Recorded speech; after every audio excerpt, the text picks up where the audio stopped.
ഒരു ചിത്രം വരയ്ക്കുമ്പോൾ നമ്മൾ പലരും പല രീതിയിലായിരിക്കും പെൻസിൽ പിടിക്കുന്നുണ്ടാവുക. കാരണം നമ്മുടെ എല്ലാവരും സ്റ്റൈലും ടെക്നിക്കൊക്കെ ഡിഫറെൻ്റ് ആണ്. പക്ഷേ നിങ്ങൾക്കറിയാവോ പെൻസിൽ പിടിക്കാനുള്ള ഏറ്റവും നല്ല മെത്തേഡ് ഏതാണ്? ആ ഒരു മെത്തേഡ് അറിയാത്തവർക്ക് വേണ്ടിയിട്ടുള്ളതാണ് നമ്മുടെ ഇന്നത്തെ വീഡിയോ. നമ്മുടെ നെക്സ്റ്റ് വീഡിയോ എന്താണെന്ന് ചോദിച്ചിട്ട് ഞാനൊരു പോള് നമ്മുടെ കമ്മ്യൂണിറ്റി ടാബിൽ ഇട്ടിട്ടുണ്ടായിരുന്നു. അപ്പോൾ അതിൽ ഏറ്റവും കൂടുതൽ വോട്ട് കിട്ടിയ വീഡിയോ ഇതാണ്, how to hold a pencil. അപ്പോൾ നമുക്ക് ആ വീഡിയോ കണ്ടിട്ട് തിരിച്ചു വരാം.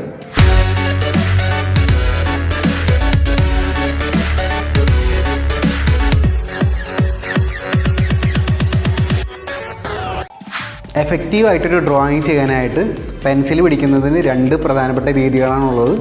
ഒന്ന് ട്രൈപോഡ് ഗ്രിപ്പ്, രണ്ടാമത്തത് ഓവർ ഹാൻഡ് ഗ്രിപ്പ്. ഈ രണ്ട് മെത്തേഡ് നമുക്ക് എന്താണെന്ന് നോക്കാം. അപ്പോൾ നിങ്ങളുടെ അടുത്ത് പെൻസിൽ ഉണ്ടെങ്കിൽ ഞാൻ പറയുന്ന ഇൻസ്ട്രക്ഷൻ ഒന്ന് നിങ്ങൾ ചെയ്തു നോക്കാം.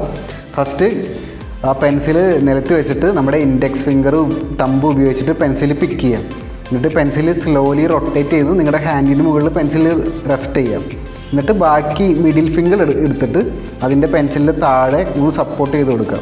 ഇതാണ് ട്രൈപോഡ് ഗ്രിപ്പ്. ബാക്കിയുള്ള രണ്ട് വിരലും അടങ്ങിയിരിക്കും. എന്നിട്ട് നമ്മുടെ കൈ സപ്പോർട്ടായിട്ട് പേപ്പറിൻ്റെ മുകളിൽ വെച്ചിട്ട് നമുക്ക് പടം വരയ്ക്കാം. ഇതിനെയാണ് ട്രൈപോഡ് ഗ്രിപ്പ് എന്ന് പറയുന്നത്. അതായത് 3 വിരലാണ് നമ്മൾ ഈ പെൻസിലിനെ സപ്പോർട്ട് ചെയ്യാനായിട്ട് യൂസ് ചെയ്യുന്നത്. Thumb, index finger, middle finger എന്നീ 3 വിരൽ ഉപയോഗിച്ചിട്ടാണ് ട്രൈപോഡ് ഗ്രിപ്പ് നമ്മൾ ചെയ്യുന്നത്. അതായത് തള്ളവിരൽ, ചൂണ്ടുവിരൽ, നടുവിരൽ. ഈ ഗ്രിപ്പ് പെൻസിലിൻ്റെ ടിപ്പ് നമ്മളെ നല്ല രീതിയിൽ ഉപയോഗിക്കാനായിട്ട് സാധിക്കും. ചെറിയ മൈന്യൂട്ടായിട്ടുള്ള ഡ്രോയിങ്ങുകൾക്കും എഴുതാനും അതുപോലെ തന്നെ ഡീറ്റെയിൽഡ് ആയിട്ടുള്ള ഐറ്റംസൊക്കെ വരയ്ക്കാനായിട്ട് നമ്മളെ ഈ ട്രൈപോഡ് ഗ്രിപ്പ് നമ്മളെ ഹെൽപ്പ് ചെയ്യും. ഇതൊക്കെയാണ് സാധാരണ ടീച്ചേഴ്സ് കുട്ടികളെ എഴുതുമ്പോഴും വരയ്ക്കുമ്പോഴൊക്കെ ചെറിയ ക്ലാസ്സുകളിൽ പഠിപ്പിക്കുക. അപ്പോൾ ഈ ഒരു മെത്തേഡ് എഫക്റ്റീവായിട്ട് ചെറുപ്പം മുതലേ പഠിച്ചെടുത്താൽ വളരെയധികം ഉപയോഗങ്ങളുണ്ട്. ഇനിയിപ്പോൾ ഞാൻ ഈ മെത്തേഡ് പറയുമ്പോൾ തന്നെ ഒരു കാര്യം നിങ്ങളുടെ ഇൻഫർമേഷന് വേണ്ടി പറയാൻ ആഗ്രഹിക്കുകയാണ്. എൻ്റെ ആർട്ട് സ്കൂളിൽ കുട്ടികൾ വരുമ്പോൾ ഞാൻ ഈ മെത്തേഡ്സ് പഠിപ്പിക്കാറുണ്ട്. ചില കുട്ടികൾക്ക് ഇത് ചെയ്യാനായിട്ട് സാധിക്കാറില്ല. കാരണം ചിലപ്പോൾ അവരുടെ കൈയുടെ എന്തെങ്കിലും ഡിഫറൻസ് കൊണ്ടൊക്കെ ആയിരിക്കും. അപ്പോൾ നിങ്ങൾക്ക് അങ്ങനെ എന്തെങ്കിലും പ്രശ്നങ്ങൾ തോന്നുന്നുണ്ടെങ്കിൽ വിട്ടേക്കുക. ഇത് അധികം സ്ട്രെയിൻ എടുത്തൊന്നും ചെയ്യാൻ നോക്കരുത്. നിങ്ങൾക്ക് കംഫർട്ടബിൾ ആണെന്ന് തോന്നിയാൽ മാത്രം ഇത് യൂസ് ചെയ്താൽ മതി. പക്ഷേ യൂസ് ചെയ്താൽ നല്ല കുറേ ഗുണങ്ങളുണ്ട്. നിങ്ങൾ ഡ്രോ ചെയ്യുമ്പോൾ നല്ല രീതിയിൽ ഡീറ്റെയിലിംഗ് ഒക്കെ കൊടുക്കാനായിട്ട് ഈ ട്രൈപോഡ് ഗ്രിപ്പ് സഹായിക്കും. അതുപോലെ തന്നെ കൈക്ക് അധികം പ്രഷറൊന്നും വരില്ല. നല്ല നീറ്റായിട്ടുള്ള ലൈൻസ് വരയ്ക്കാനായിട്ട് നിങ്ങളെ ഇതിന് ഹെൽപ്പ് ചെയ്യും. അടുത്തത് ഓവർ ഹാൻഡ് ഗ്രിപ്പാണ്. നിങ്ങൾ നേരത്തെ പറഞ്ഞ പോലെ തന്നെ പെൻസിൽ നിലത്ത് വയ്ക്കുക. എന്നിട്ട് പെൻസിലിൻ്റെ ഒരു സൈഡിൽ ഇൻഡെക്സ് ഫിംഗറും മിഡിൽ ഫിംഗറും മറ്റേ സൈഡിൽ തമ്പും ഉപയോഗിച്ച് പെൻസിൽ പതിയെ ലിഫ്റ്റ് ചെയ്യുക. ഇങ്ങനെ കൈയുടെ താഴെയാണ് ഇവിടെ പെൻസിൽ വരുന്നത്. ഇങ്ങനെ ഒരു പൊസിഷനിൽ നിങ്ങൾ ലൈൻസ് വരച്ച് നോക്കുക. ഇവിടെ കൈ നമ്മുടെ പേപ്പറിൽ ടച്ച് ചെയ്യുന്നില്ല. അതാണ് over hand grip. Over hand grip use ചെയ്ത് ചെയ്യുമ്പോഴുള്ള ഗുണങ്ങൾ എന്താണെന്ന് നോക്കാം.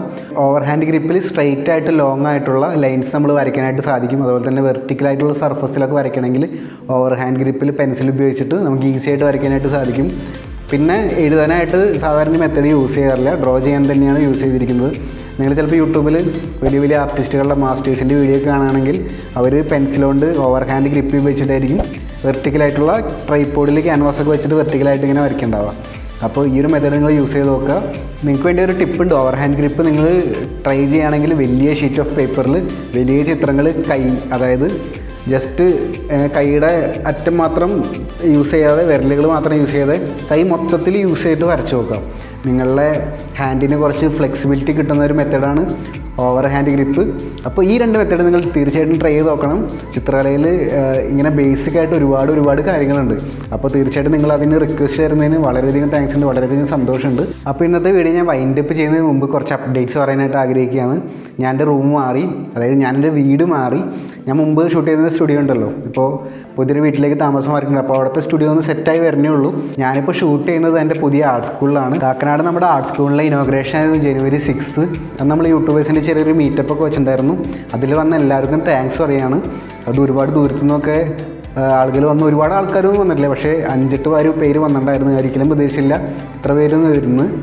അപ്പോൾ വന്ന എല്ലാവർക്കും താങ്ക്സ് ഉണ്ട്. പിന്നെ ഇനോഗ്രേഷൻ്റെ വീഡിയോ ഞാൻ അപ്ലോഡ് ചെയ്യുന്നതായിരിക്കും. അതിൻ്റെ എഡിറ്റിംഗ് പ്രോസസ്സിലാണ്. വീട് മാറുന്ന തിരക്കിലൊക്കെ ആയിരുന്നു. അപ്പോൾ നമുക്ക് ചെറിയൊരു ഡിലേ വന്നിട്ടുണ്ടല്ലോ. അപ്പോൾ ഇനി മുതൽ നമുക്ക് തീർച്ചയായിട്ടും പുതിയ ലൊക്കേഷൻ, പുതിയ പെയിൻറ്റിങ്സ്, പുതിയ ആർട്ട് വീഡിയോസ് ഒക്കെ ആയിട്ട് അടിപൊളിയായിട്ട് നമ്മുടെ ഈ വർഷം സൂപ്പറാക്കാം. അപ്പോൾ ഇതുവരെ സപ്പോർട്ട് ചെയ്ത എല്ലാവർക്കും നന്ദി. നമ്മുടെ ചാനലിൽ ഗ്രോ ചെയ്ത് വരാനുള്ളൂ. പിന്നെ ഞാനൊരു സർപ്രൈസ് അനൗൺസ് ചെയ്തിട്ടുണ്ടായിരുന്നു, ഈ വർഷത്തെ ആദ്യത്തെ നമ്മുടെ സർപ്രൈസ്. അതും എന്താണെന്ന് നമുക്ക് വരുന്ന വീഡിയോസിൽ അറിയാം. അപ്പോൾ ഈ വീഡിയോ ഇഷ്ടപ്പെടുന്ന നിങ്ങൾ തീർച്ചയായും ചാനൽ സബ്സ്ക്രൈബ് ചെയ്യുക, ലൈക്ക് ചെയ്യുക, കമൻറ്റ് ചെയ്യുക, ഷെയർ ചെയ്യുക. അടുത്ത ആഴ്ച മറ്റൊരു വീഡിയോ ആയിട്ട് നമുക്ക് വീണ്ടും കാണാം. ബൈ. right.